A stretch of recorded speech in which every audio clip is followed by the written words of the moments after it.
A few minutes ago, as you were telling us the story, you mentioned something that I had never heard anyone say before. Do you mind if I ask you about it? If you don't want to talk about it, let me know, and I'll leave it be, okay? She nodded. You mentioned the statement, "Hugh, not my son." Diana, what did he mean? For a moment, she worried, then looked at her hands. Then she looked at me. She was struggling to talk and kept looking from me to her hands, but she told me, "My love, this is one of the things I have wanted to tell you. It was why I was after the documents from your mother. One of those documents is an old DNA test that they had on you. Roger is not your biological father." So many things just fell into place.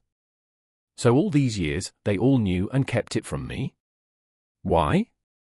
From what I understand, they didn't know until you were around 3 years old. Then, as you started growing up, it became apparent that your mother had an affair. You weren't built like your father and brother, your hair was the wrong color, these sorts of things. Honestly, I don't know all the details, but that is where all the anger against you comes from. They view you as not part of the family, you're an outsider to them. They had to put up with you, and I believe that Roger would only provide what he had to, and not one bit more. You might suspect the affair is why your mother never stood up for you, you were her shame, the mistake that Roger thought should never have happened. Greg and Joan are his, but you were not. She knew. She hung her head and nodded yes. I found out a few months after we started dating. It was accidental, as I was viewed pretty much just as one of the family friends at that point. Your family didn't know we were dating, and I was loath to tell them, as you were fast becoming the most important thing to me. I had left my prescription sunglasses at their house. I kind of walked in on Roger, sorry, I can't call him your dad anymore, having a go at your mom over something you had done. I think it was over your chemistry patent. He mentioned that since you were not his son, he shouldn't have to put up with your attitude and that you owed him for raising you or something along those lines. They knew I had heard the last bit, so Roger walked out of the room, and Martha confided in me a few things. She paused for a moment, took a breath, and continued, "There is more. Martha confided in me and showed me the DNA evidence. She also hinted that she had a letter from your real father to you, but Roger would never allow you to see it. These are what I wanted to get for you. They are the reason I went to their place the other afternoon. I had hoped that I could get Martha to give me the documents without Roger being there, as they should be in your possession.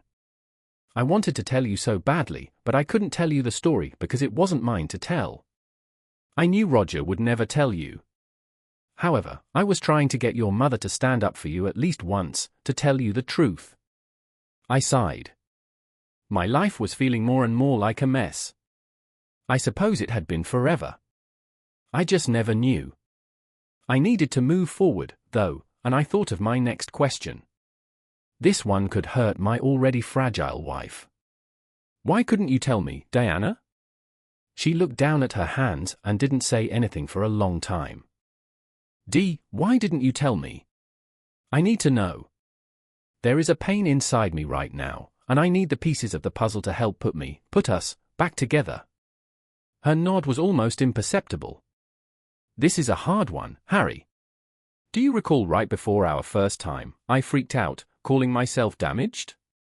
I was not the pure woman I was supposed to be, not the virgin that I thought you deserved. I laid my hand on her arm. Of course I didn't care.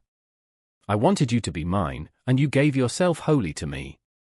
Tears dripped down her face onto the hospital bed, but she continued. What I could never tell you was that I had an uncle that was still alive. Before I met you, I didn't know it until I was almost out of high school, but he was a blood relative. The Child Protection Agency thought it would be good to get me to live with a family member, have some stable roots and all that jazz.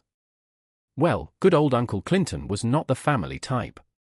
Oh, he took the money, all right, but he didn't want a child. He drank a lot and even did some fairly hard drugs. One night, he came into my room. She paused, sobbing, her hand holding mine like her life was about to expire. He came into my room and took me against my will. He took my virginity and ruined me. She cried, and I held her. I had never even suspected the loving, caring, dedicated sexual vixen that would screw me 3 ways from Sunday had such a horrible childhood. About 3 months later, he died, overdosed on a bad batch of whatever he was taking. I hadn't been living there very long, but it was one of the worst times of my life. But I was now 18, and he left me nothing in his will, so I was back on my own, with only a little money and just a few clothes to my name. I managed to arrange a part-time admin job with a company while I enrolled and started college. It wasn't a lot of money, but it paid a few bills while I waited for the government study allowance. I found a cheap apartment with a couple of girls, which is where I met Cindy. But my issue was the company where I found work. It was a construction company, and you can guess which one. Yep, one guess, MJG Constructions, my former father's company. I had been there about 6 months. Roger always liked to invite people from the office to spend time at his gatherings.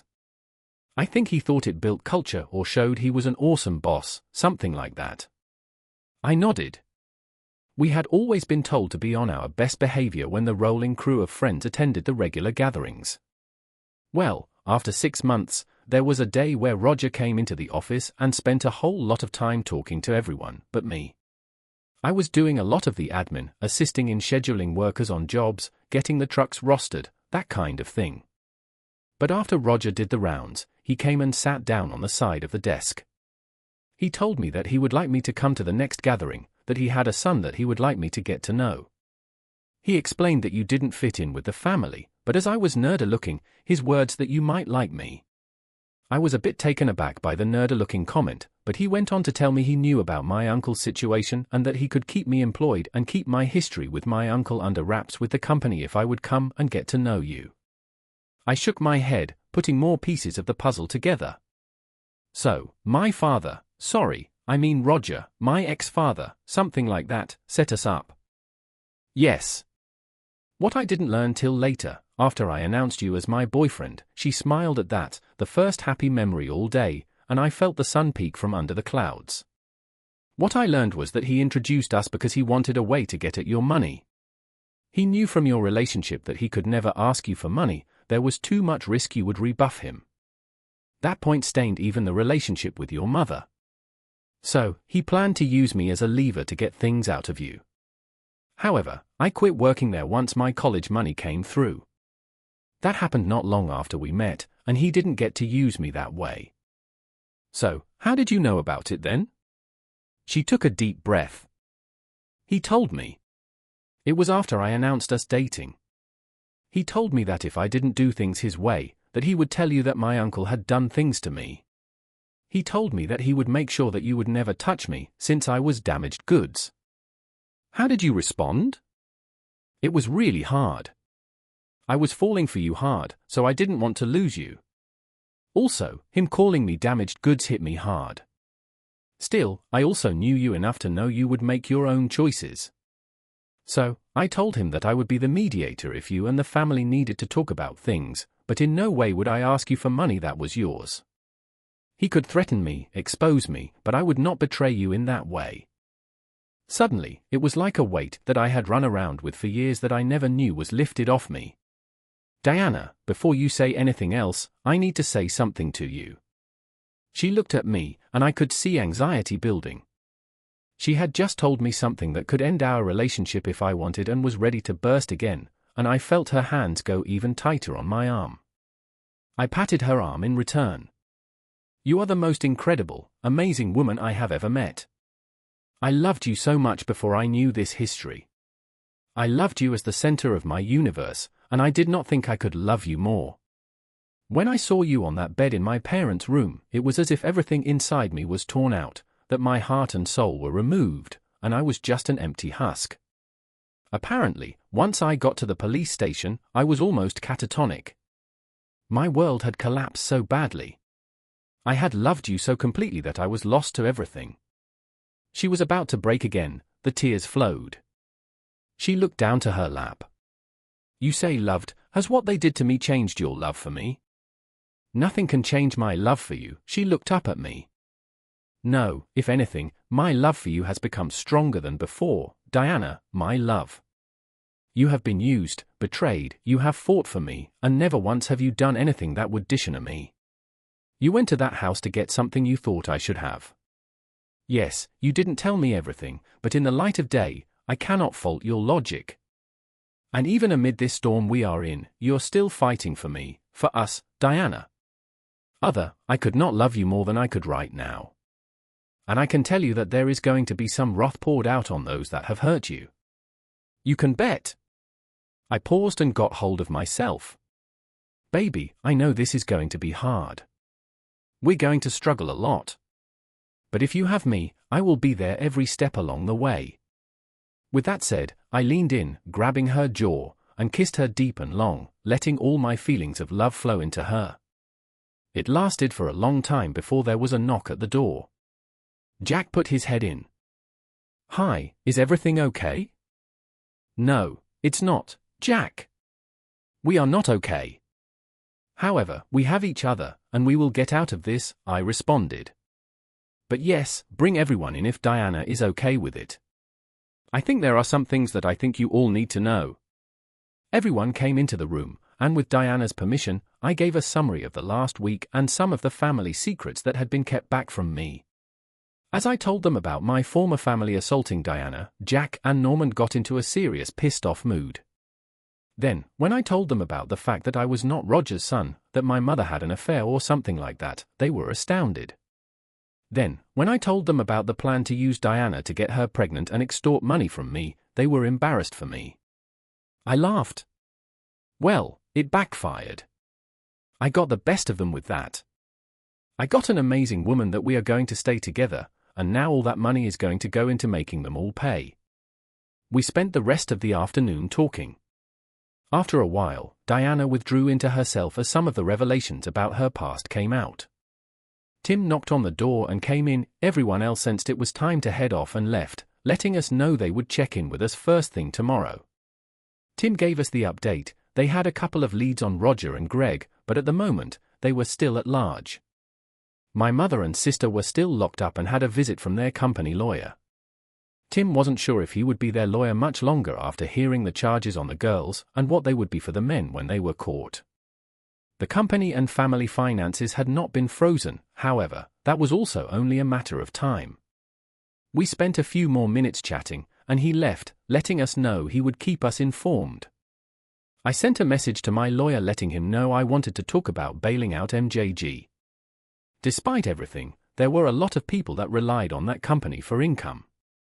If the business was viable, I could perhaps purchase it and keep them employed. However, I wasn't sure the lawyers would need to look at it that night. We slept in the big hospital bed together, wrapped in each other's arms.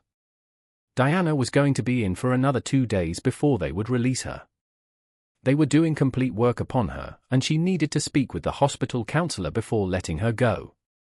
Fortunately, Norman and June had brought clothes and comforts from home for both of us, so we were good for creature comforts. In the morning, we showered together in the tight hospital cubicle, and while I think we both wanted to play as we would typically have, we just washed each other and held each other, feeling just a little bit of safety in each other's arms. Later that day, Diana's doctor, a woman by the name of Marge Hill, came in. Dr. Hill ran through most of the blood work, noting that Diana was in good health and could be released tomorrow despite everything. However, she wasn't done. There is something else we need to talk about, of a sensitive nature. Usually, we do this one-on-one with the patient, so would it be okay if your husband leaves the room? Diana grabbed my arm. No, it's okay, Dr. Hill. You can say anything in front of my husband. Marge nodded. Okay, I had to check during your blood screening. We noticed some hormonal indicators in your blood that were a little different than normal in the trauma that you have been through. Some changes are normal, the body goes through a lot of stress. But these indicators are something of a more maternal nature. She looked at us, seeing if we followed her logic. Are you saying that I am pregnant? Dr. Hill nodded her head in the positive. Yes, you're pregnant. And after what you have been through, it is the reason why we usually talk one-on-one. We need to authorize some paternity tests when the time is right. Boom, there it was. It was possible that not only me, but my ex-father or my ex-brother may have knocked up my wife. I didn't know how to feel, and neither did Diana. We were both confused. Dr. Hill jumped in. I know this is hard for both of you, but can I ask if you were sexually active in the lead up to your current situation? I gulped and looked at Diana, and she nodded. Dr. Hill, we have been trying for a baby the last few months, and before this situation, we have been very sexually active, almost every day. If that is the case, there is a strong possibility that you are the father. However, as unfortunate as this situation is, I do need to inform you there is a possibility that your father or your brother conceived the baby. Cold ex-father and ex-brother, I growled. She nodded. For what it's worth, I am sorry. However, hiding the truth, no matter how hard, helps neither of you. Is it possible that you can give us a few minutes? We need to talk. I managed to croak out. Not a problem. Look, I've got several patients to see, and when I come back, I am going to bring prescriptions for what you will need moving forward. Take your time and talk to figure out your next steps. She looked at Diana. Regardless of what you decide to do, know that that man beside you is one of the best I have seen. Not only has he been here with what has happened, where most men would run from the hills, but I can see a determination in his eyes that I have yet to find. I just hope that one day I can have that too. It felt like there was a story behind that, perhaps a lost love or something, but Diana knew she spoke the truth. I was standing beside her. She had chosen to stand beside me in a wildly messed up situation and had paid a hefty price. Dr. Hill closed the door on her way out, and for the next few minutes, we said nothing and stared at everything except each other. We needed to break the silence and talk. How do you feel, duh? Honestly, I don't know. I'm pregnant, and I didn't know. I know I should feel happy, excited, as we've wanted this since our honeymoon, but I am having difficulty being happy. I mean, with everything that has happened, she stopped and swallowed. What if the baby is not yours? I don't know, my love. I mean, in some ways, I feel the same. I am so angry at them. I feel so helpless and guilty that I didn't protect you. I keep thinking that I failed you, and I am so scared that the baby is not mine. I just wish I could go back in time and stop you from going over there. I know I don't recall much, but I was scared. The bits I do recall were horrible. I think I threw up once or twice. I remember wanting you to burst in and save me, and I wish I could have been awake to call out to you when you were there. Now this, she gestured down at her belly, which was not yet showing any signs of pregnancy, but she was petite so it wouldn't take long. What do we do, Dee? Do we keep it?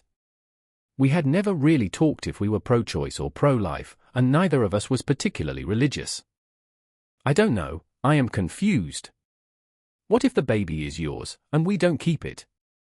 I had to agree. Also, what if the baby is not mine? Does this baby deserve not to be loved by two people that were wanting a baby just because of something done by someone outside our ability to control? Diana agreed.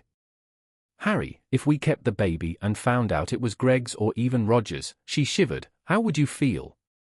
I wasn't sure how to respond. Honestly, I don't know. At this moment, anger is my first reaction. Ever we want a baby, and you're pregnant. Do we know how long it could be before we could have another baby, or even if we could have another baby if we did not keep it? Right now, we are struggling because all of this is fresh, we're in pain. I do want to believe that I could get past that to hold our baby in my arms. I don't know that I could pass up the opportunity to love our baby just because they came about in horrendous circumstances. Diana gave me a mournful smile. You know, you just said our baby. I smiled back. I think this is our choice. We still get the paternity test when we can, but this, I said, putting my hand over her tummy, will be our child. We talked about what this could mean, and while I think we were both a little uncomfortable, we wanted to try this. Besides, I was not a wanted child, I was a mistake. Even if this is not mine, I want the opportunity to show the love that I never got. We both agreed. We knew it wasn't going to be easy, but when Dr. Hill returned, we let her know, and I could tell she was happy. The following day, Diana was discharged, and we headed home. At home, for those first few days, Diana was always in the same room as me. She was never far away, and honestly, I didn't mind it that way. I was working from home and was planning to head back into the lab in a few weeks. When I did, I wasn't sure how Diana would go without me. However, I might see if I could get Cindy or June to come around and help her out. We also had a psychologist come each week to spend time with both of us. We had a lot to deal with separately and together. We tried to be understanding, though we were angrier at the family and ourselves than each other. In both our cases, when it was time to head back into the office, I need not have worried. The girls were more than happy to help out, and Diana understood that I couldn't stay away from work forever. The first day was trying. When I got into work, everyone checked in on me, asking about Diana. They didn't know the full details. However, everyone knew that something terrible had happened with my family and that my ex-mother and ex-sister were in jail while the police hunted my ex-father and ex-brother. When I got home, Diana was instantly by my side. She tried not to make it too obvious, but everyone knew. So, over the next few weeks, we developed a pattern.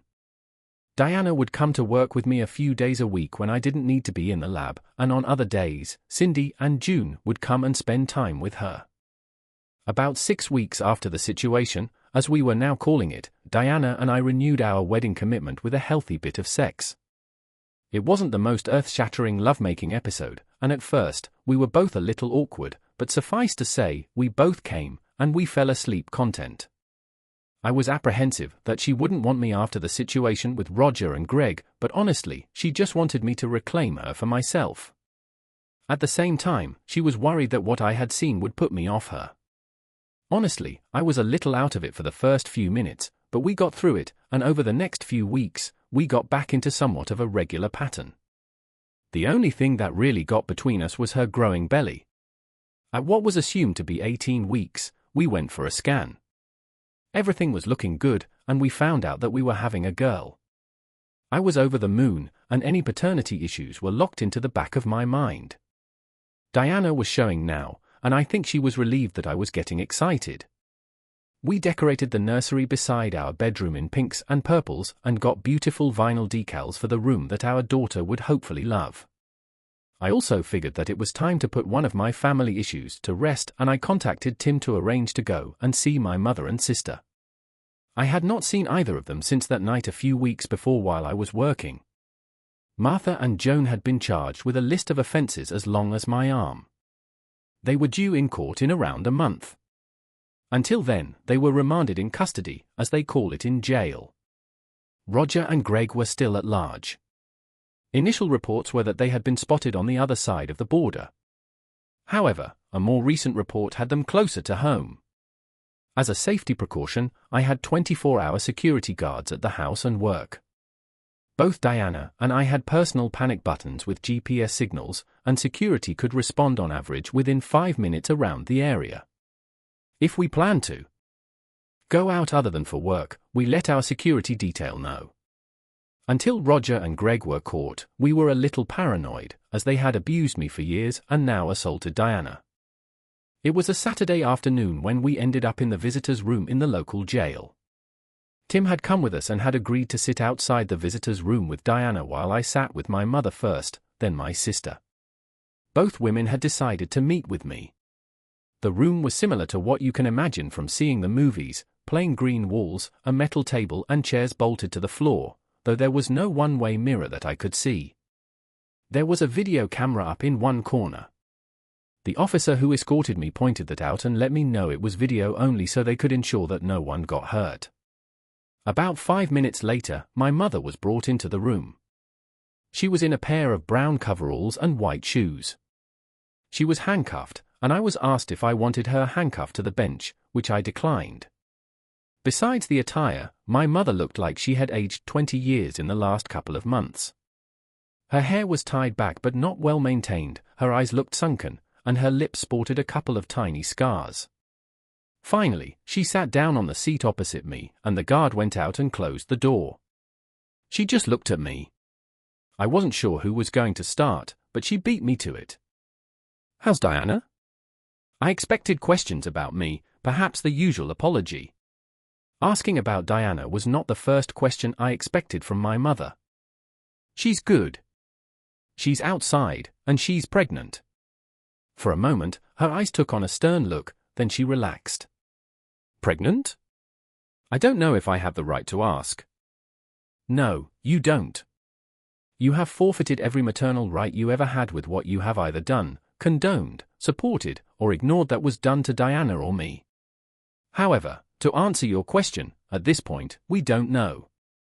We are hoping that it is mine, however, after that night, we know it's possible that it could be Roger or Greg's. She nodded, just looking broken. Harry, She trailed off. I filled the gap. I'll be honest. I don't know if I should call you Mom or Martha now. I have so much anger in me against all of you. You all hurt the woman I love, so I'll admit I've called you a lot worse over the last few months. There is a part of me that wants to call you Mom, but I just don't think you deserve it. She nodded again. Martha is fine. And anticipating the question you are going to ask next, yes, we are keeping the baby. Regardless if the baby is not mine, then I am going to love it with every ounce of my being. Unlike how your prick of a husband treated and raised me, this child will know love. So Diana told you then? Yes, it was released. How could you, Martha, by the way, Mom? Except for me, it seems like everyone knew that I wasn't Roger's son. For such a long time, how could you keep something so secret from me?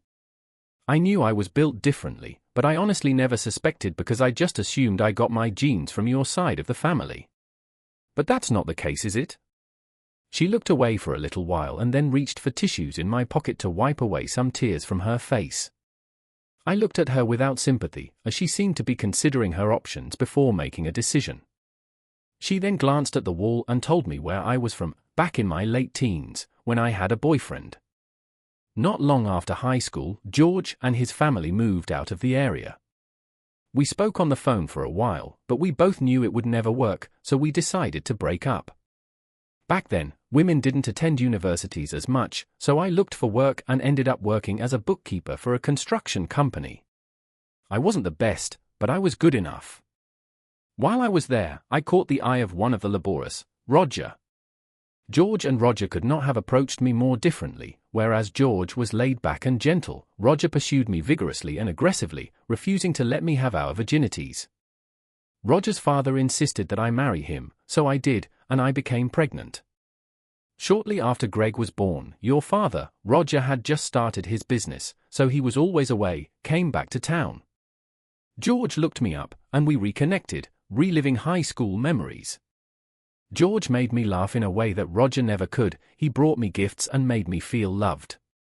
I guess it was that feeling, along with Roger's absence of 2 nights, plus a few bottles of wine, that convinced George and me to get back into bed. Needless to say, I became pregnant once more. Oh, I screwed Roger silly when he came home. I felt so guilty about cheating on him, but I never told him that another man had been around.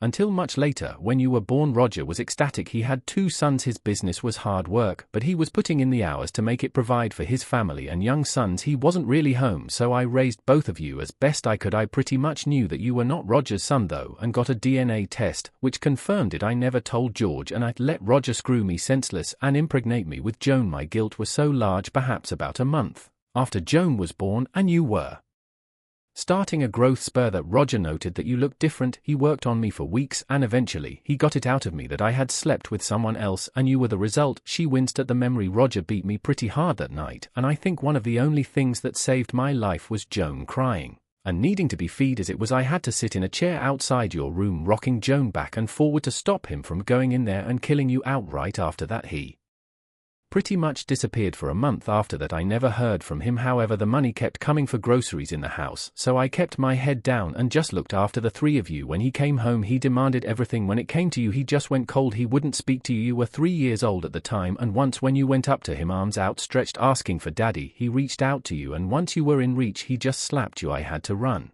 and pick you up as you cried on the ground. I took you to your room and settled you down. When I came back out, he told me that if I didn't want my child dead, I would keep you away from him, but he said to me that I was never to tell anyone. I don't think he thought the fact of being cucked by his wife was good for his reputation, so I kept you away from him as much as I could. I think you were around 8 when I believe that Roger told Greg. Greg displayed the same mean streak that Roger had displayed, and I think that's when you began receiving abuse from Greg.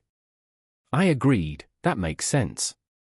Roger advised me to let you develop your self-defense skills and warned me that if I attempted to stand between you and him, we would both be up on the street as 304 and son of a 304 in no time. For that reason, I let Greg beat you if he was unable to beat you. Roger brought me over to him, and Greg got to slap me. Usually, later that night, Roger would take me forcefully. Over the years, I had hoped that you would run away or something, but you didn't. Instead, you stayed and took it. I was both proud you could take it, but so sad you didn't react or run away. That's because I had no friends. Roger, Greg, and Joan made sure of it. I was stupid enough to defend Greg and hid my bruising because I thought that family looked out for each other. I have learned that's not the case in our family, and that includes my mother. My jab stung, but again, she nodded. You're right, she sighed. I will not defend my actions or myself from you. I deserve every part of hate and anger you have for me, but you deserve to know the truth now. It was my turn to sigh. She continued. When you got the scholarship, I was overjoyed. Finally, you were going to be able to get out from under the family and make your own way. I had hoped that I would be able to see you free. When you started dating Diana, I was doubly happy. She had not only loudly proclaimed you hers, but she also defended you when your father, Roger, tried to put pressure on her. There was a slight smile on her lips. I was actually pretty proud of her that day. Very few people have stood up to Roger over the years. The only time before that when someone got one over on him was when you made your discovery and put in for your patent. I interrupted, right, patent. When you filed for your patent and Roger figured out what that meant, he was livid. He beat me pretty bad that night. He also had both Greg and Joan beat me too. It took almost a week before I could leave the house, even though I was expected to still cook and clean everything. All 3 of them took to calling me names that time. Are you expecting sympathy? She laughed, but it was a dry laugh, devoid of humor. No, Harry, I don't expect nor do I deserve any sympathy from you. Again, this is just about what happened, nothing else. I think that was when Roger started planning to try and take your money away from you. I knew that Diana had worked for Roger, and he had some plot in mind with the 2 of you together. And when all of a sudden you had nice cars, good clothes, you started filling out a little, and there was passion in your eyes, but most of all, you were not sharing your money with the family. Roger got the impression that since he allowed you to live and he believed that you thought he was your father, that he was entitled. After all, you were this 304's child that he had been pretty much forced to raise. That day when you had your spat, as all of us, and stormed out, Roger again got angry and started planning. He went off the deep end and was planning to get Greg, Joan, and myself to help him kidnap Diana and impregnate her with his children. He figured that if a child were born that was his and not yours, then you would raise it to age and then he could claim your money as it was his child, not yours. But, Martha, that's not how it works. I know, sweetie, but that was what he was thinking. However, they took the opportunity when Diana came up that day to get the DNA report and the letter from your real father that I had stashed away. Joan called Roger and Greg and had them on the way home, while she drugged Diana's tea. And when she passed out, she slapped me, telling me to know my place, and we waited till the boys got home. I will take to the grave the shame I feel for not getting Diana out of that place. When Roger and Greg got home, they tied her down and assaulted her. I supplied. Mom nodded. I noticed real tears in her eyes for the first time, and they weren't for herself. Roger ordered all of us to strip, and while each of the boys had their time with Diana while she was out under the effects of the drugs, I was forced to be in the spare room. I threw a robe on and desperately tried to send you away, partially because I knew what you would find, but I was scared they would kill you or worse, kill Diana. So, I sent the text message when you called, hoping you would think she never came to the house. But I also didn't know the three of them had planned for you to find them with Diana like that. I am so sorry for that. Neither Diana nor you deserved any of it. It is all my fault because I was cheating. She was not looking at me, noticed that the prison coveralls were now stained the color of her tears. She went on, I think I can accept that. She smiled again, this time with the first sincere warmth I had seen in years. I am assuming the rest you know. I have to believe that if Di and yourself are still together, that you have filled in a lot of the blanks. I can understand that. My next question, you said you have a DNA report and a letter from my real father. Can I have them? She said. Yeah, Harry, you can have them. I was about to get them for Diana when everything happened, but they are still buried under a false panel in the bottom of my winter clothes drawer. If you can get to the house and ask my lawyer to grant you access, you can retrieve them yourself. Unfortunately, I imagine that I will not be able to get out of here in the near future. She put her handcuffed hands on my hands before I could move away from the table I was resting my hands on. I don't imagine so. This next one is hard for me to ask. Did I ever do anything wrong that made you not love me? She said. Harry, you didn't do anything improper at all. I was the one who made every mistake. I believed that by keeping a safe distance from you, bearing the brunt of their abuse, and refusing to assist you, I would shield you from the worst that they could inflict. However, I was mistaken. Though, I will admit, my perspective was distorted by the lens through which I saw things. I felt that I was doing everything in my power to keep you safe. I know this is meaningless to you and that the words are hollow, but I truly do love you, sweetie. I am incredibly proud of all that you have achieved. You are a tenfold better man than my spouse. I love you and I always will, even if I never get the chance to say it again. I apologize for everything. You are my son, and I am the one who made all of this wrong. But all I can ask for is that today has assisted you in making some mental corrections and providing you with closure so that you can move on. The conversation came to an end at that point. Mom withdrew her hands, and we exchanged glances for a while before she eventually got up and went to the door, where a guard opened it. Upon exiting, she turned to face me once more and said, "One last thing, sweetie. You might have been referred to as the error.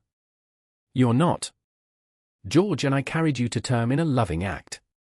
She said, "You are my greatest achievement, and even if we never talk again, know that I will always be proud of the man you have become."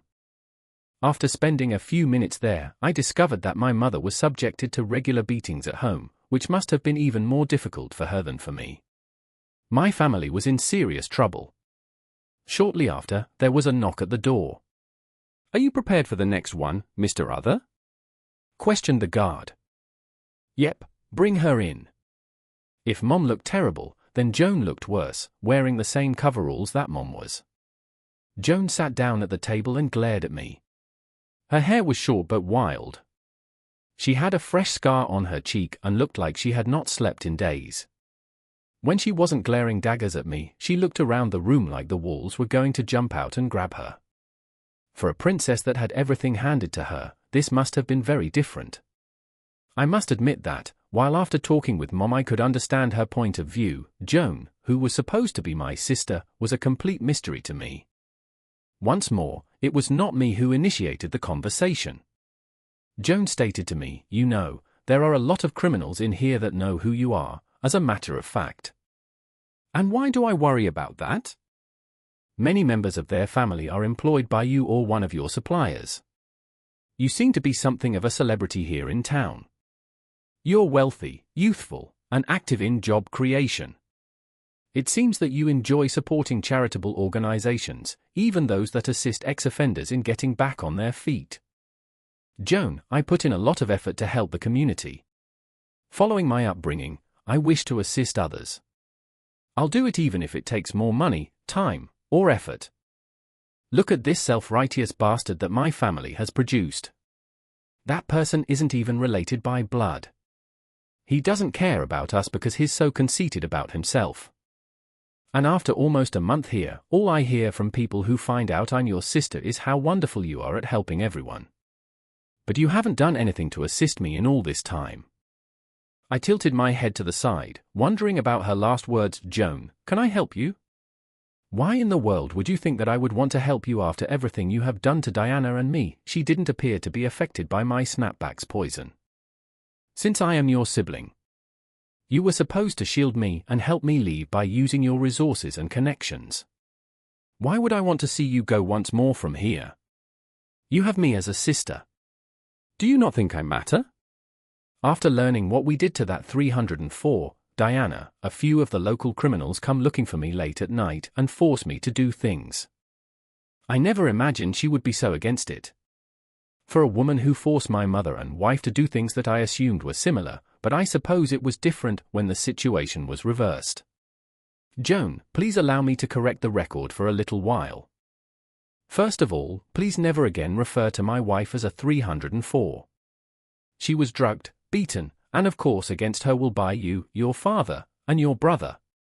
This is not about you, it's about her. You can go screw yourself if you think that will help. After everything you did to Diana and me, you have the gall to come to me for assistance? She recoiled when I laughed angrily in her direction. Let me remind you of why. There was a time years ago when your father was at work, your brother was too busy in his own importance to help you learn to ride a bike. So you asked me to help. Do you recall the bike? It was a girl's first bike, tassels on the handles, a basket, and a big noisy bell that you liked to ring. As no one else would help, I spent the next few weeks helping you to learn to ride. It was some of the best memories of my childhood. I was helpful to someone, and you were happy and excited to have me help you. For once, I got to be a big brother. And at that time, I had a little sister who loved and adored me. We even went riding around the neighborhood together, brother and sister, just out and about.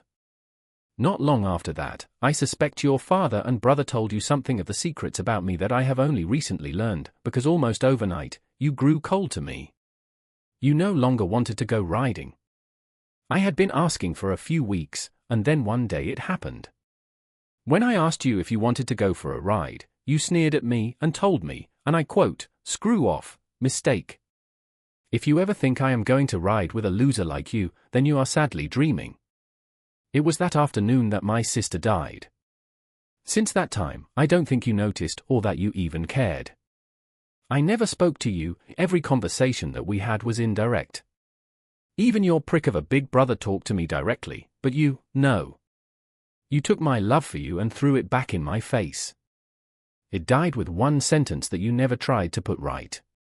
You can't accept that you were in here because your own selfish actions are your own problem. No, Joan, I won't lift a finger to help you.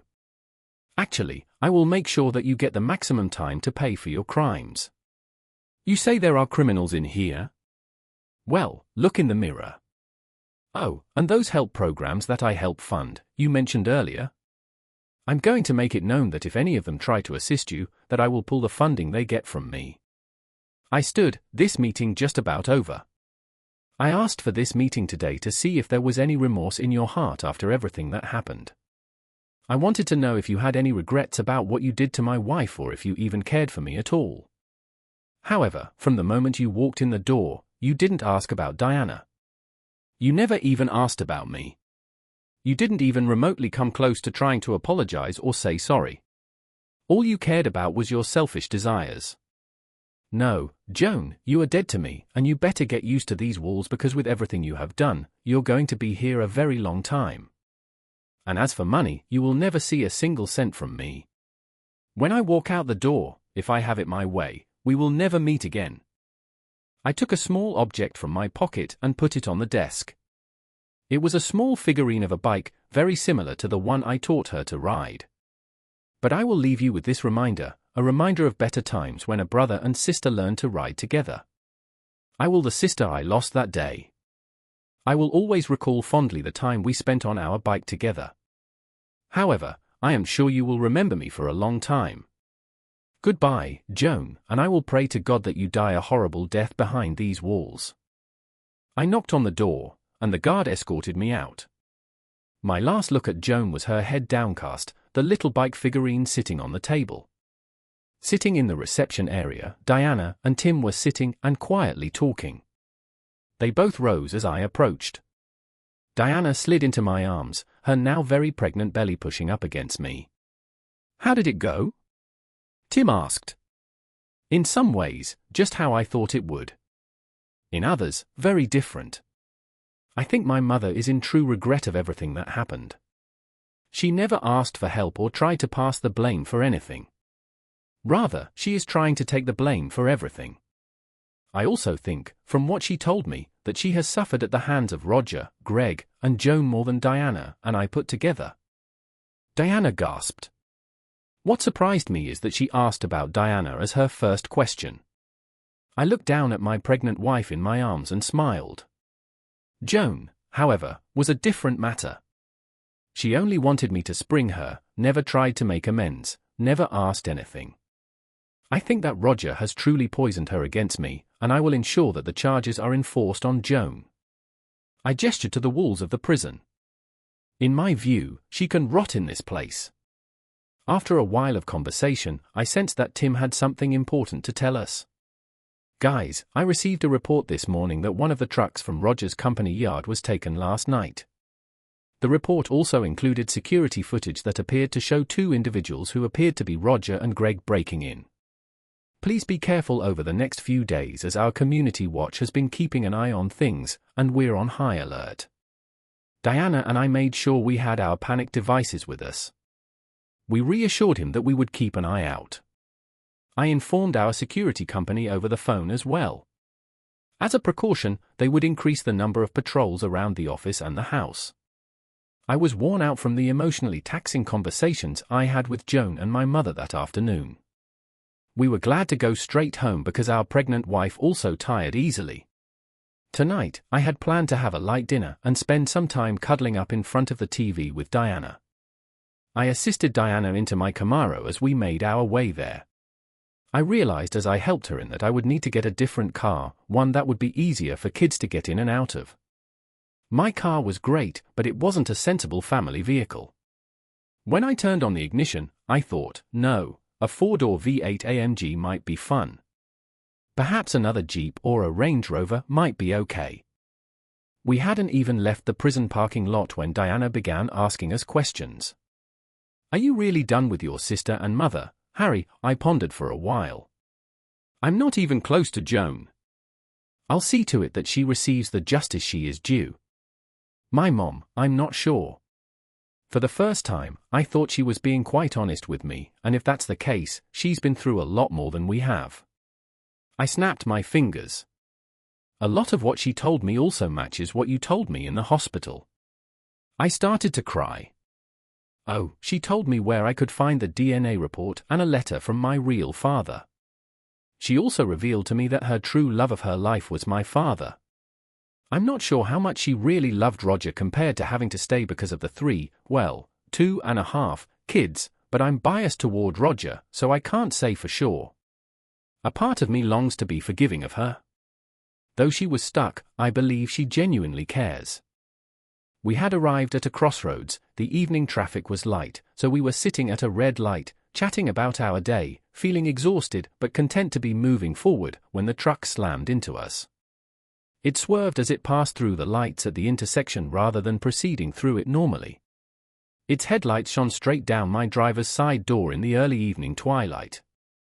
Roger was sitting in the driver's seat, grinning almost obsessively, while Greg was screaming with excitement next to him. It said that there are times in life when time stands still, life appears before your eyes, and you have time to think things through before rushing forward. I can't say that, from my perspective, things did slow down, but it was for the best that I didn't see my life fly by. I had only a few seconds to act, or I would perish. Greg was driving the truck in a way that was directed toward the side of the Camaro. They were going to drive right into my driver's door in a matter of seconds, and it would collapse, probably killing me. As it was, Diana was seated in the passenger seat next to me, and the momentum would probably kill her. I stepped on the accelerator without thinking, and the upgraded Camaro engine's 550 kilowatt of power surged to life. The car began to speed through the intersection, but it was not going to be sufficient. Where I was trying to go from a standing start, the truck had momentum. They struck the back of the car's quarter and made contact nearly exactly with the back wheel. "Hold on," I shouted at Diana. Metal was screaming from the initial impact, and plastic was being stressed until it broke.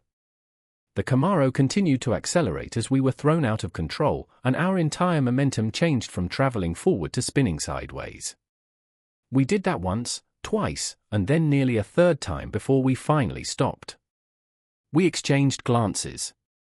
"Are you all right? Are you injured?" "Diana, may I ask?" She gave a head shake. "I don't believe I'm injured." "Are things going well for you?" "Yeah, it seems like it." I reached for my panic token, showed it to Diana, and hit the panic button. We both noticed the tiny LED lights glowing on each when she did the same thing, holding it up and pressing the button, indicating that it had been activated. We would hopefully have assistance in a matter of minutes.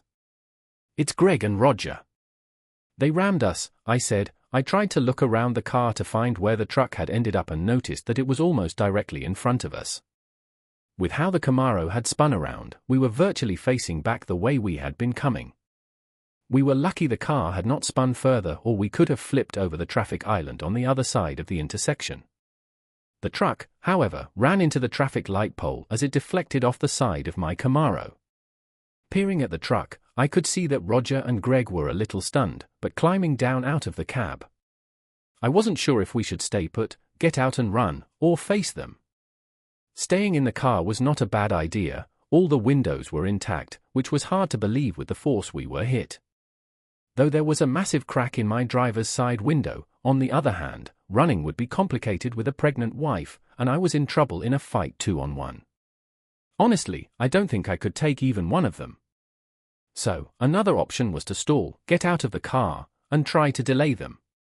If I could get them to talk for a decent amount of time, help could arrive. I thought delay might be the best option. "Please, trust me." I opened the door and got out, walking around the car and avoiding the debris of the accident. Several panels from my Camaro were littered on the ground, as well as the front grille and some bars from the truck. I moved around to the passenger side of the car, letting Roger and Greg see me but trying to ensure that they didn't think I had seen them yet. I had to act this one to give us time. I needed them to believe that I had not noticed it was them. I went around to Diana's door and yanked it open, helping her out to her feet. I then turned towards our two assailants and froze. They were standing very casually, no worse for wear from the accident. However, they looked haggard, with worn faces, untrimmed beards, and tattered clothes. They looked like they had lost weight, a lot of the muscle generated working construction lost. There was a wild look in their eyes, something of a maniacal let loose. But the scary thing was what they were carrying in each of their hands. They held a cheap-looking but very deadly-looking shotgun. I moved Diana and I so the passenger door could act as a partial barrier between us. Of course, they were still some 30 meters away from us, but with guns, you never knew. Well, if it isn't the mistake and his wife, fancy meeting you here of all places." Greg gestured to my car. "It looks like you have been in an accident. Isn't it fortunate that we happened to come along?" His smile was almost genuine, however, it was also dark enough. "Greg," Roger snapped, then fixed his eyes on me. They were holding their weapons casually for the moment. "Boy, you owe me, you and your wife. You should not have gone to the police. You were supposed to do what I told you to do. Not run, not talk, and not talk to the cops. After all I have done for you over the years, treating you as one of my family, you owe me." "I owe you nothing," was my response. I thought I should not engage them. "Nothing? How about all the years I clothed you, the years I fed you, the years that I let you exist?" I took a step towards them. I ignored the threat they and their guns posed for a moment, my anger rising. I had engaged them, so let's have it out. In the back of my mind, I knew that help was on the way. How about all the years of abuse, the beatings, the bruises, the mental abuse, the abandonment? How about the piss-poor excuse for a father you were to me, your refusal to even acknowledge me as a son? He laughed. Haven't you figured it out? You're not my son. You never were. I allowed you to exist because of my kindness, but I had to do nothing more than that. My wife was a 304 and screwed another man behind my back while I was working hard to make a life for us. Then, hid it from me until it was too late. You're a mistake, unwanted, a piece of dog on my boot that I could never scrap off or get rid of the smell. He was waving the gun but not pointing it. When he looked at me, he noticed I wasn't unraveled or shocked at his revelation. His eyes narrowed. Ah, it looks like someone told you recently, if I had to guess. Who haven't they, boy?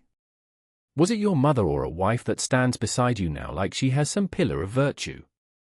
Has your wife told you that she was a 304 before you even met her, that she slept with her uncle, and has been a 304 for your entire marriage? Diana started to protest. It was my turn to laugh.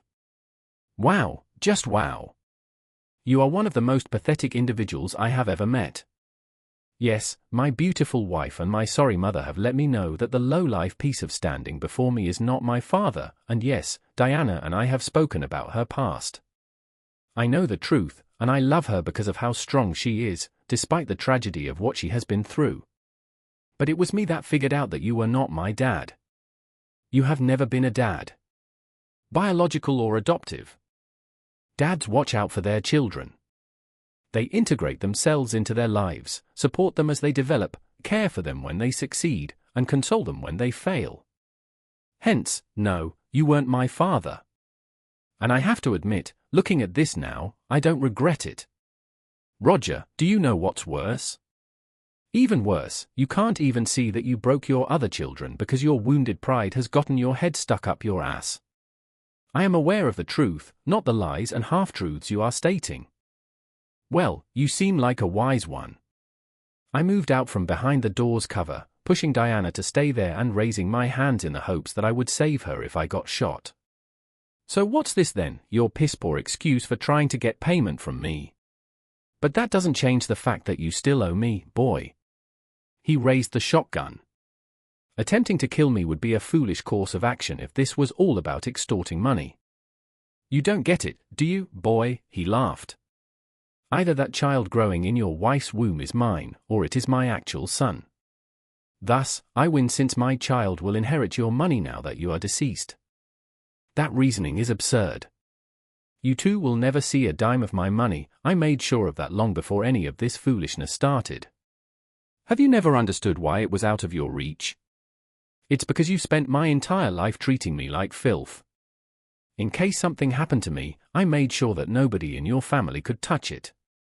I've already started the process to make sure my money is used to put you in a dark place where moss grows on your head and your tiny little thing that you call a pecker can never touch anyone ever again after what you did to Diana.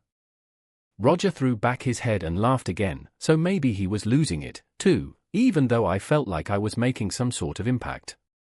Diana was standing behind the damaged Camaro car door when he pointed at her. We all drilled her, even though she was a lie, but she still took our loads. And even though you're trying to appear brave, I know you, boy. You're hurting deep down because we made you a cuck father. Diana paled and shrank behind me as he spoke. Your mother helped too, your sister drugged her, and Greg and I made her pregnant. It was my turn to laugh hysterically as Roger stopped a few feet in front of me and said, "Face it, boy, you're going to go to your grave being outdone by a man much greater than you." I think I needed to take some action and I needed more time. Although it would be risky, Diana might be saved. I let out a loud, deep laugh while forcing my breath to enter my lungs. Diana began as though I had broken, and Roger and Greg stopped as well. You know that you're one stupid son of a, Roger? That child is mine, not Greg's or yours. My lovely wife, whom you named, was already pregnant. She stopped taking the pill 1 month prior to the 2 months that we have been considering having a child. My motility is through the roof, the doctors say, and we were doing it twice a day. That day, Diana and I had 2 sexual encounters before your small daughter drugged my wife. Furthermore, we all know that you two are a little under average with those little packages, I said, casting a glance down at their crotches. I doubt that either of you could get close enough to a woman to pull off the deed, even though you might have thought you were getting in there.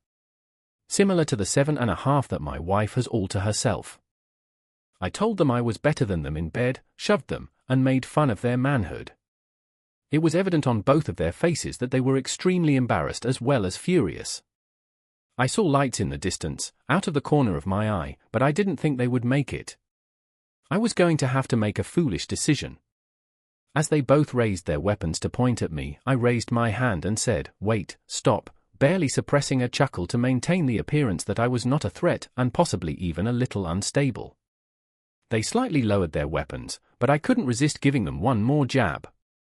"Roger, could you please clarify if Mom needed to go get artificial insemination in order to conceive Greg and Joan? Since I am aware that Mom received everything she required from my real father. It seems that he was a rather large man. He was affectionate and repeatedly brought her to her peak. She can never sense you entering her, and it seems like you are a big turd in the sack." I grinned. I could tell I would have to move fast because Roger would only need a little prod before he would react. "It surprises me because you are so small that you are so bad that she needs a lot of lube. I talked to her this afternoon, and although a son should never know the specifics of his mother's sexual past, it was comforting to know that you could never fully satisfy a woman, even if she was on the verge of an orgasm and needed you to finish her." I baited them into attacking me the way I wanted, deflecting attention away from Diana, so I won't be shocked if Mom gets out of jail and tries to find my real father, George, and marry him. Roger pulled up the gun, aiming it at me. Try as he might, Greg says, George Daniels isn't half the man that I am. He loves to read. His finger pressed the trigger, and I dove in.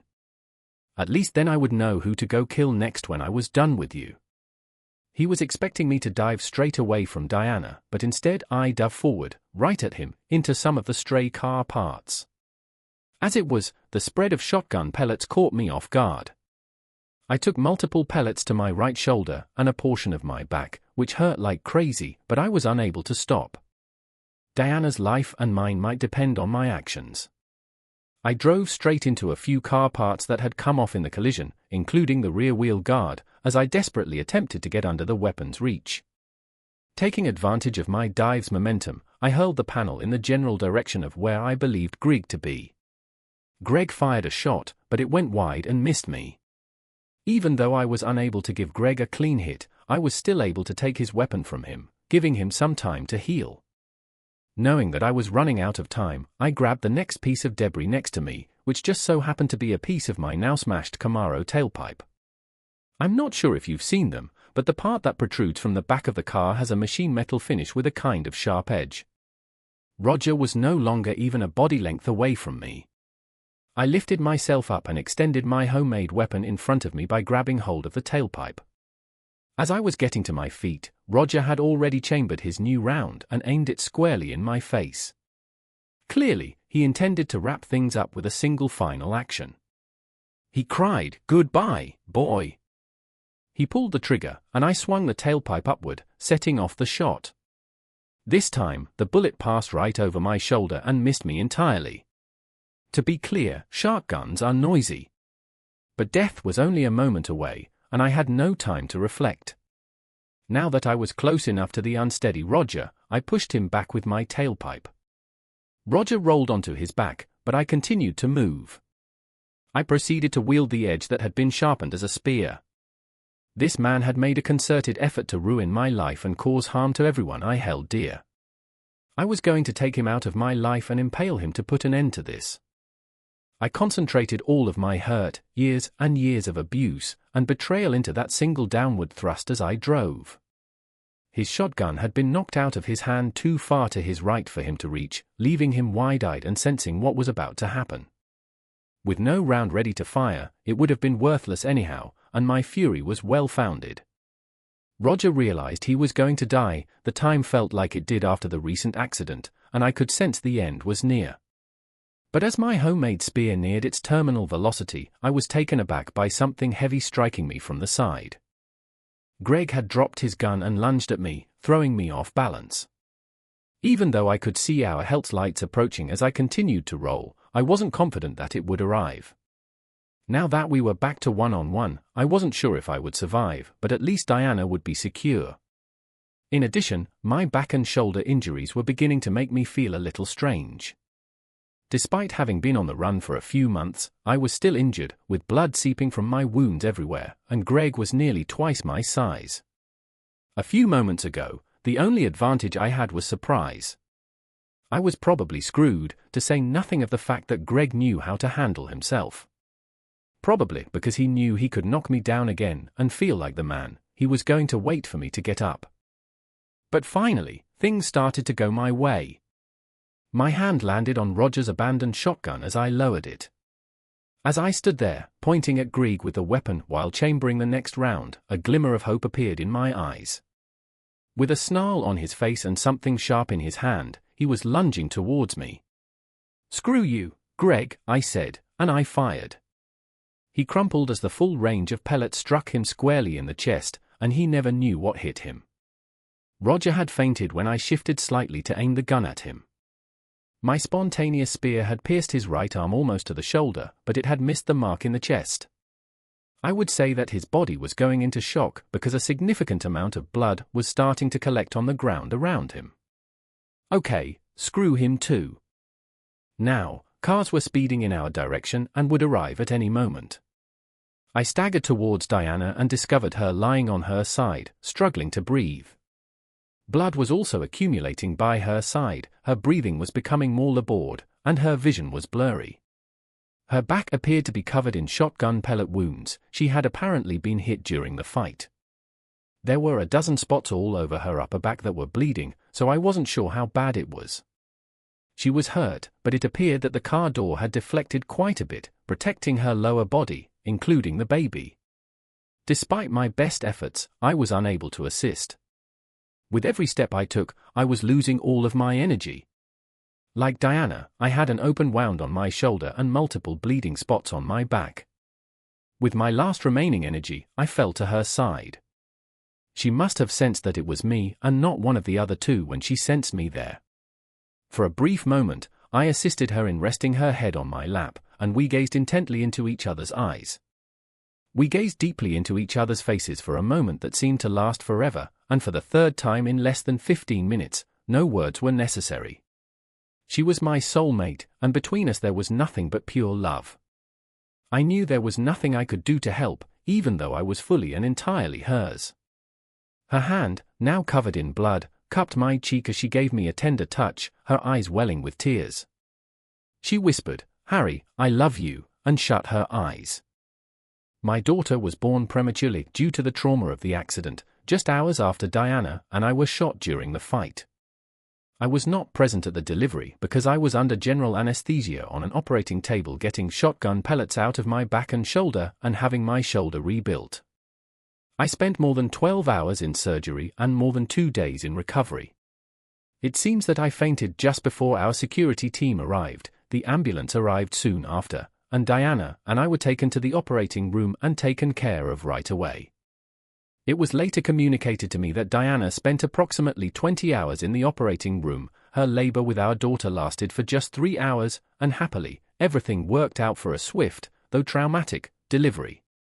Diana had emergency surgery on her back to remove the pellets and seal the wound shortly after. While I was battling Roger and the tailpipe during the fight, I failed to notice that Greg had shot Diana twice. She was trying to duck down behind the door when it had caught her in the back. Then, it seemed that before I could kill his father, Greg had seen me knock Roger down and had come to charge me. Diana was on the operating table 3 times, and we nearly lost her. Her wounds from the weapon discharge were not life-threatening, but she was severely debilitated from childbirth and blood loss. I woke up first, and we were back in the same suite we had been in earlier, but in separate beds. Not including doctors, there were 5 of us in the room. Cindy and Jack were curled up on the couch across the room, fast asleep. June was beside Diana's sleeping form, and Norman was reading a book on a chair between Diana's and my beds. What caught me off guard, though, was the sleeping figure, my mother, who was wearing an orange jumpsuit and holding my hand. Her hand was firmly embedded in mine, even though she was handcuffed to the bed with her head resting on my hospital bed mattress. First things first, I tried to talk, even though I wasn't sure what to think of it. I tried to say, "water," but I think it came out more like a faint moan. The room shook, and soon I had everyone gathered around me. Eventually, Dr. Hill entered the room. She ran a few tests and was relieved that I was waking up. Someone had obviously paged her? "Harry, welcome back. Can you look into the light for me, please?" she said. I picked up a tiny cup of water and gave it a sip. "Diana," I finally choked out. Dr. Hill smiled at me, just a little bit. "She's in her bed to your right. She's still asleep, but we expect her to make a full recovery after a successful labor and surgery." Labor? Everyone in the room grinned more broadly this time. After she left, everyone gathered around my bed. "Harry, you're a father to a tiny but gorgeous little girl. Congratulations. She's currently in the premature ward, and I would say you will be able to visit her in the next couple of days." I saw expressions of worry at my appearance, relief that Diana and I were still alive, and even a hint of rage at what had happened to us. My mother finally spoke after a few rounds of "you're looking like a truck hit you" jokes. Yes, they were bad jokes, but we all laughed. "What happened, sweetie?" "A few hours after you left the prison, I got a notification that you had been in an accident. I told them about the fight, how I had shot Greg when he charged me, and how I impaled Roger after he missed me at point-blank range. I also told them about finding Diana by the car and collapsing. When I looked over, I saw her eyes open and staring at me, tears in her eyes. Jack ran out and found Dr. Hill, who returned and examined Diana. No one interrupted Dr. Hill, but Diana's eyes never left mine, and when she was informed that our baby girl was born, the tears rolled down her cheeks. So, after Diana and I passed out, could someone please explain what happened? Norman shot in, saying, "I believe I can." About 10 minutes after the first responders, I got to the scene. I had received notification that a team was en route to you after Diana, and you both pressed your panic buttons. Diana and I were being stretched out when I got there, and I can tell you that it was a chaotic scene. Tim will probably want to bring the investigation team to interview the two of you at some point to confirm everything, since it looks like the police just wrapped up their investigation this morning. The intersection is still closed, as far as I can tell. You were both taken here for treatment after being stabilized in the ambulances. I stayed at the scene with the team, confident that you two were in capable hands. Here, June, Jack, and Cindy got to know you both and haven't let go. You are probably aware that your Camaro is totaled. In addition, there was a ton of blood, shotgun rounds, and auto parts all over the place. The media was all over the incident as soon as word spread about the fight, the accident, and the involvement of shotguns and people on the run. And they went into a frenzy when they realized it was our city's youngest millionaire, Harry, the local legend. All day long, I receive requests from the media. Movie studios have even gotten in touch with me. Their goal is to purchase the rights. I laughed, even though I was hurt. Diana laughed too. Who would purchase my life's rights? I realized that while it hasn't been enjoyable, it's also depressing. Norman, what is the status of Greg and Roger? My mother nodded, and Norman paused before turning to face Martha. Greg passed away at the scene. He was too badly damaged in his chest for the ambulance crews to save him. Though it sounds like self-defense, the police have some plausible theories about what transpired, so I'm sure you won't face any charges. It appears that a traffic camera captured the majority of it, and our legal team is already on top of it. I nodded. I had hated Greg with all my heart, and I wanted him to suffer for all the pain and torture that he had caused me over the years. But I don't know how I felt that it was my hand that had taken his life. Interestingly, it was my mother who put that to rest for me, handcuffed to my hospital bed, and apparently there was a uniformed police officer outside my door to keep an eye on her. It's all low-quality footage, but it lines up with a lot of what you just said, so I'm sure the police will want to hear it from you. I am sorry for the loss of my son, but I also know that he deserved what he received. In the end, it was always going to be about you and him. In addition, I am aware that the son whom we have all wronged is still alive. I squeezed her hand as she sobbed, saying, besides, even though I loved Greg, I think I would have pulled the trigger myself if I could have saved you when you told us what happened. Mum, why are you in this place? It was Norman and Tim's idea, she said, wiping away her tears even though she was still crying. Although my sentence is still scheduled for next month, they contacted me to ask if I would be willing to come under guard to see you prior to my arraignment after learning that you and Diana were undergoing surgery. I truly meant it when I told you that I would carry this shame with me to my grave. I have detested what we did to you and Diana. She lifted her handcuffed hands and simply watched, saying, but when they brought you in, I broke down, so they hooked me up here. I am so sorry for everything I did to you. I apologize to Diana, or rather, to you. I apologize for not being the better mother I could have been. I ought to have shielded you from Greg, from Roger, and from Joan. I ought to have just left with you and told them to shove it. I'm sorry, and I know I'll never be worthy of your pardon, but even so, I'll always love you. I'll get them to take me now, before even the next heartbeat, since you two are awake. This was going to be difficult, so I raised my hand, the four-lead dangling from my wrist. Mom, I'm sorry. She said, I know we still have a lot to go through, and I think our family is broken forever, but I forgive you.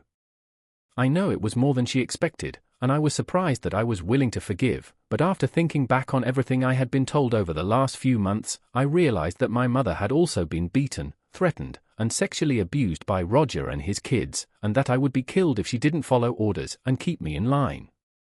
How about Roger? Was that a smile on Norman's face?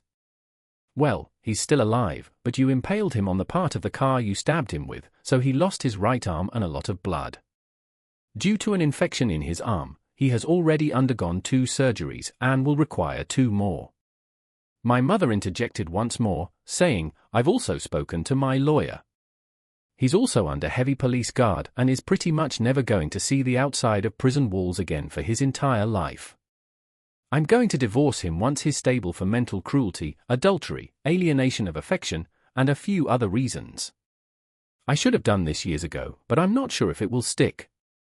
Yes, I understand that I still have to serve my time inside, but I'm going to cut ties with that man. I never really loved him, but I had to stay with him because I couldn't figure out how to get out. Then we had kids. Thus, the divorce settlement will not be substantial, but I will have some freedom come June. June produced a manila envelope and gave it to me, containing an envelope and some folded paper. Yesterday, when the police brought her in here while you were sleeping, Martha gave me directions and had me retrieve these for you, June said, nodding to my mother. After giving Mom a quick glance and getting her nod, I opened the DNA test results and saw something I wasn't quite sure what I was looking at. My degree is in chemistry, not biology, so I closed it and figured someone else could help me with that later. Next, I opened the letter and started reading. If you're reading this, Harry, you've been informed that Roger is not really your father. I must inform you that I, George Daniels, am your biological father. I dated your mother back in high school, but fate broke us up. Then, for a brief while, we were brought together, and you were conceived. However, we decided to call it quits on the affair because Martha was already married and had a child. I hope to be able to follow your development virtually and eventually have the opportunity to meet you in person and introduce you to my family. Knowing that our family is a hard-working, bookishly intelligent one should make you proud.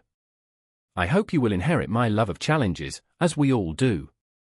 I don't know if you will have siblings when you read this, but if you do, then I hope we can all get together. Harry, you are my firstborn child. My heart will always hold you close. George Daniels, my son, you have my undying love. After Diana had mentioned his name to me months earlier, I had suspected, however, Jack confirmed it. Harry, George is my older brother. There is quite an age difference, but that is his handwriting. But this would mean that I'm your uncle, I finished, and Norman said, that means you're my second cousin. I felt like all I had done for the past few months was soaring between anger and sadness, and again, I felt like I had an actual father. Since you both supported me during my high school years, I have considered you both to be family. Ever since, you two have never failed to support me when I needed it. Ha ha, it seems like I can't get away with anything anymore. Mom gave Jack a strange look as we all laughed. George is your older brother, Jack nodded, and we watched them talk about the person they knew for a few minutes after that. Soon after, Tim and another officer arrived, and it was time to return my mother to prison. She glanced at Diana, then at me, waiting to be taken out of her handcuffs and released. Diana surprised everyone by asking Martha for an embrace before she departed, saying, "Harry, I can't tell you how proud I am of both of you, and I promise you I will spend my every waking moment working towards forgiveness." Everyone fell asleep after her departure. For the first time in a long time, I felt that everything would be all right now that the current emergency was over. Dr. Hill, 3 nurses, and the next surprise were wheeled in at around 7 o'clock in the evening. They introduced an early humidity crib. Our daughter was inside. While another nurse helped Diana get out of bed, I was helped by one of the nurses to move my drip to the crib. After that, they left us alone for a short while. Even though it was difficult to hug, being physically close to each other improved my mood immensely. I sensed Diana felt the same way. Diana said, "Charlotte," as we watched our daughter drift off to sleep. We had selected the second most popular name. Although Beth was our favorite, Charlotte was the right name, and that's exactly what she became when we watched our little girl sleep with sensors attached to her and a breathing tube inserted to ensure her health. We knew she was ours genetically as well as through our relationship as parents as we held hands. Although we were unable to touch her at this time, I knew that she was mine, not Roger's or Greg's child. The month that followed was challenging. Diana and I had a great deal of healing ahead of us. We had a small child to watch over, and there were a lot of loose ends to tie up. It took Charlotte, also known as Charlie, up to 3 months in the special crib before her lungs matured enough for her to breathe on her own. She might not be able to leave the hospital and accompany us home for another 2 months. When our little girl was taken off the ventilator and Diana and I got to hold her for the first time, we were both giddy with excitement. To thank them for their work, Norman and I approved a sizable donation to the premature babies ward. Along with the official DNA results, Diana and I also received confirmation in our hearts that I was Charlie's biological father. Jack also brought George to meet us while we were in the hospital getting better. Diana and I were astounded by how similar our features were, and upon closer inspection, we also noticed that Jack and I looked similar to one another. George told us that he had watched my career from a distance and didn't want to get involved. He exuded wisdom and carried himself with composure. He had a son and a daughter, whom he promised to introduce to us when we were released. His wife had passed away from cancer 3 years prior, leaving him a widow. Of course, his children were aware of my existence, so there would be no surprises from them. To be honest, I was a little nervous to meet them because my previous 2 siblings had done everything in their power to ruin me. Nevertheless, we did become close friends as soon as I got to meet them. Within a year, my half-sister Megan came to work for Norman and me doing public relations. She is now in charge of our public image department. George Jr., my half-brother, was a university researcher who enjoyed sharing a glass of wine and engaging in conversation about any theory under discussion. The last event that transpired prior to our release was my family's court date. The hospital staff, which included Dr. Hill, Norman, Jack, George, June, and Cindy, escorted Diana and me. Furthermore, the security detail was now constantly visible and audible. We were led into the courtroom and seated toward the rear. We may have been asked to provide evidence while we were recovering, which was one of the reasons we were here. I was okay, though my arm was now in a sling and my back hurt like crazy. Diana's back hurt all the time, too, but it was getting better. The 3 defendants in the trial arrived one at a time. Joan and Roger were represented by public defenders, but I had hired a member of my legal team to help my mother. The proceedings were opened by the judge striking the gavel. I would like to thank everyone here for their time today. Please note that this is a closed court today due to the sensitive nature of the discussion and the spectacular nature in which events proceeded. I note that each of the 3 defendants has retained separate legal counsel and requested that they be tried separately. Does the prosecution agree? A senior citizen with numerous aides stood and spoke to the magistrate. We do, Your Honor. Because it was a state matter rather than a civil suit, the trial was conducted as a criminal case. Thus, each defendant was up against the state. Joan was first in line. Not significantly, but she did look better than when I had last seen her. She didn't wear makeup and wore a basic suit that you could find at a thrift store. She glanced at me twice, once, in shock that I was there, once, in rage that I would do nothing to assist her, and once, much later, during the judge's reading of his verdict. Each time, she stared at me, but I was unable to read her. The attorneys reviewed the charges in detail, explaining each one as well as how the prosecution and defense handled it. Diana was called as a witness. Nevertheless, our legal team had already prepared and submitted a statement for this case, which the judge was pleased to accept. After considering all the evidence, the judge questioned, "How does the accused plead?" With that noted, Joan's public defender stood and said, "On behalf of my client, I have been instructed to plead not guilty." Next was my mother, and again, everything was presented, and this time the prosecution went back to her affair, of which I was the result. The abuse she suffered at the hands of Roger, Greg, and Joan was brought up in her defense. But my mother's account of events never attempted to downplay her role in the events leading up to my wife's attack. She glanced in our direction multiple times, but said nothing. Mom and her attorney stood in for my client when the judge asked, "How does the accused plead?" after considering all the evidence that had been presented. "I've been told to enter a guilty plea," the attorney stated. The magistrate took notice of this. My ex-father came next. He still had a somewhat wounded appearance, with bandages covering the stump of his arm and a slight limp. He had not been given a suit when he arrived, so he was wearing prison overalls. He gave us a fierce look and resumed his seat. The attorneys went to work, but it seemed to me that his public defender was merely following the script. When the charges were read out, the public defender blushed. He had heard of assault and attempted murder before, but he was not likely to hear of assault with the intention of cuckolding his son again. He was taken aback by a particular accusation that his mother had successfully brought up. She wanted the divorce finalized during this hearing. She would like to get it over with because, in all likelihood, they would both spend the foreseeable future behind bars and they would never live in the same house again. The judge accepted it after hearing the evidence against Roger and the case against my mother. There wasn't much of a defense. My ex-father didn't look good after a number of prepared statements were read. Roger was made to appear like a monster, even after the reasons for the divorce were revealed. The judge questioned, with all the evidence presented, "How does the accused plead?" My client was represented by Roger and his attorneys. The attorney stated, "I have been told to enter a not guilty plea." The magistrate took notice of this. He banged his gavel, said, "The court will now be in recess until 3 this afternoon when I will pronounce judgment and sentencing," and walked out. George was waiting for us outside. We were shown to a small cafe by Norman and George that appeared to have seen better days. They did, however, claim to have the best milkshakes and toasted sandwiches.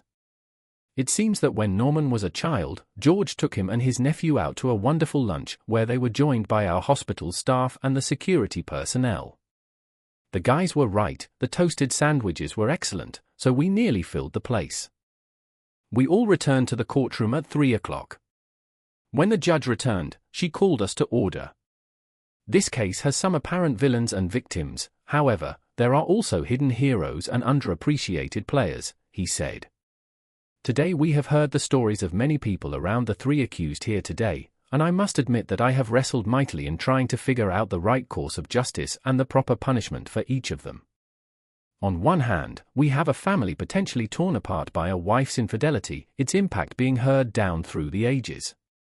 On the other, unfortunately, the family's chosen reaction was violence and abuse rather than removal and separation, like any other family would do in this situation. When this court considers the manipulation of people over a long period and often threatening of lives, including children, this court cannot help but be appalled by particular individuals' behavior. It is noted that this behavior has resulted in the death of at least one individual.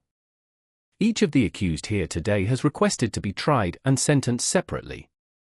As such, this has occurred, and my judgments in this matter reflect that.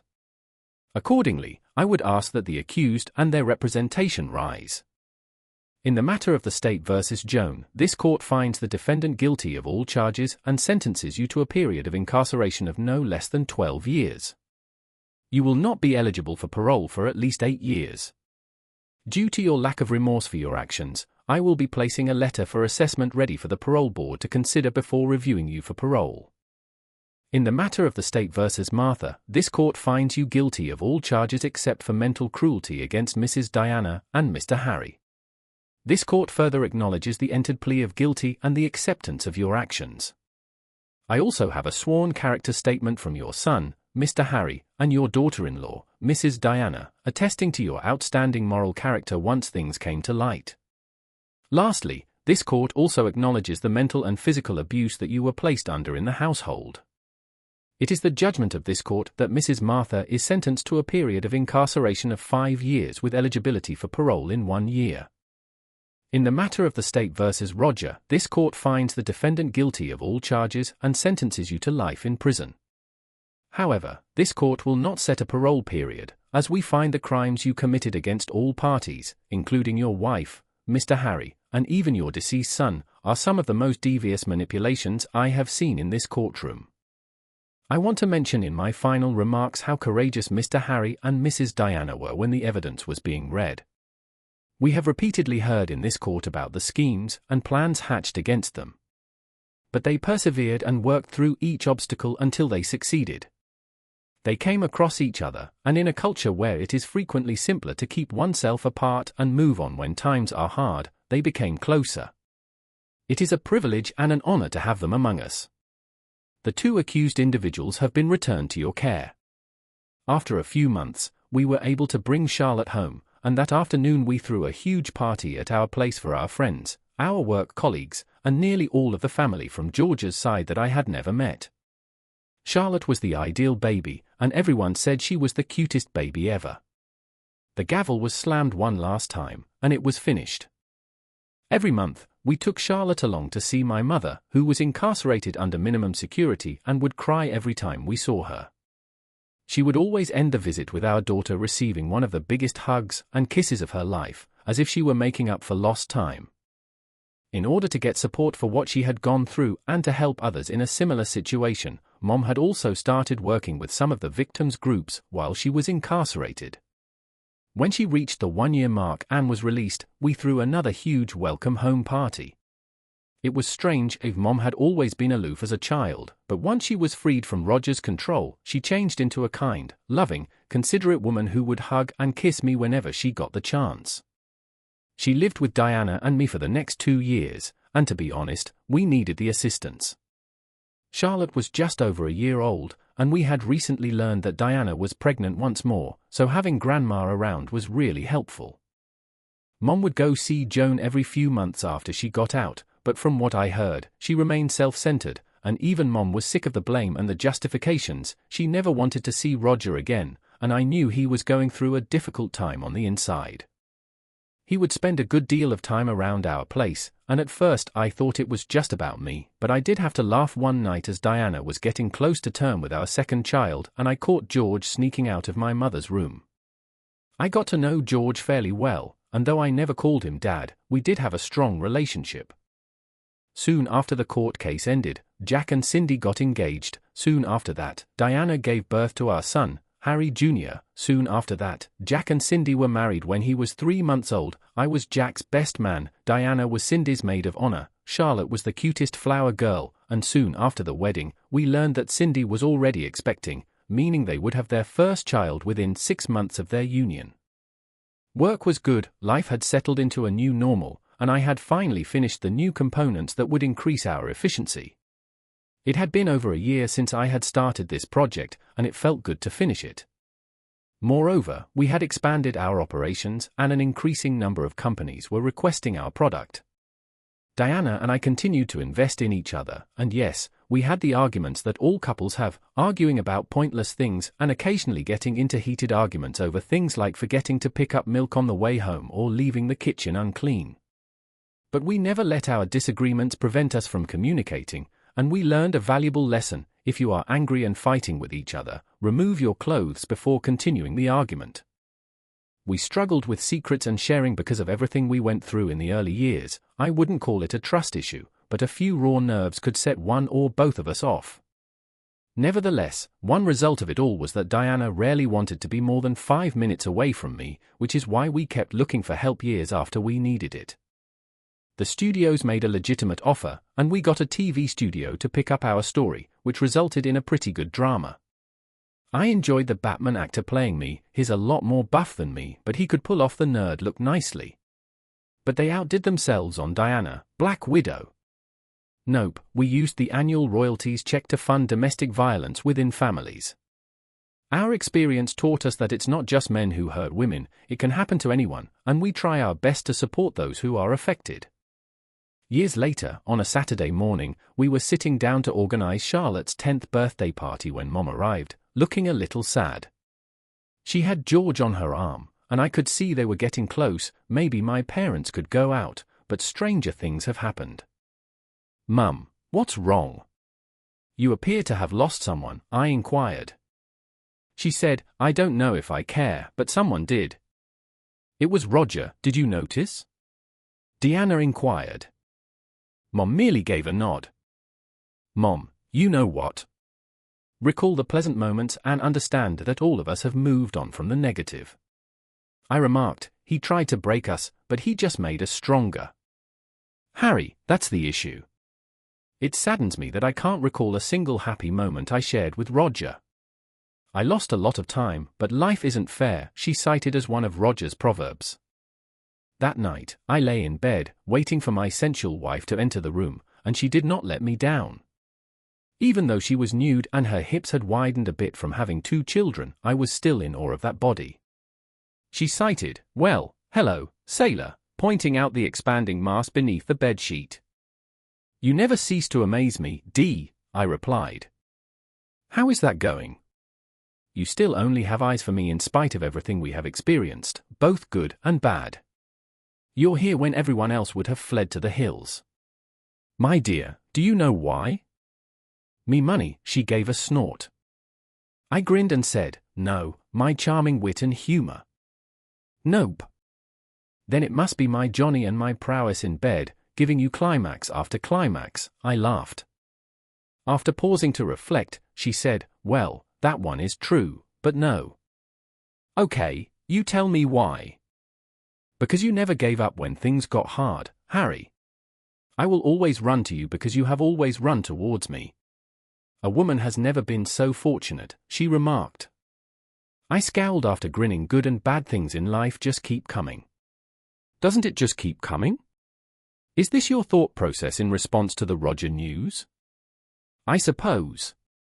All that, from when I was a child to when I met you, formed the business, the occasion surrounding Charlie's birth, and everything Roger was a part of.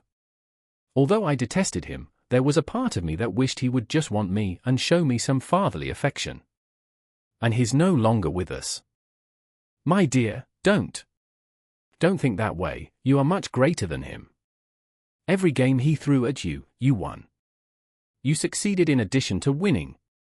Additionally, you got the girl, unlike him. When your wife tells you you're right, never argue, especially when she spends the next hour making sure she uses her body to show how much the girl was into you, I chuckled. Please feel free to express your opinions in the space provided for comments below. Don't forget to like, share, and subscribe.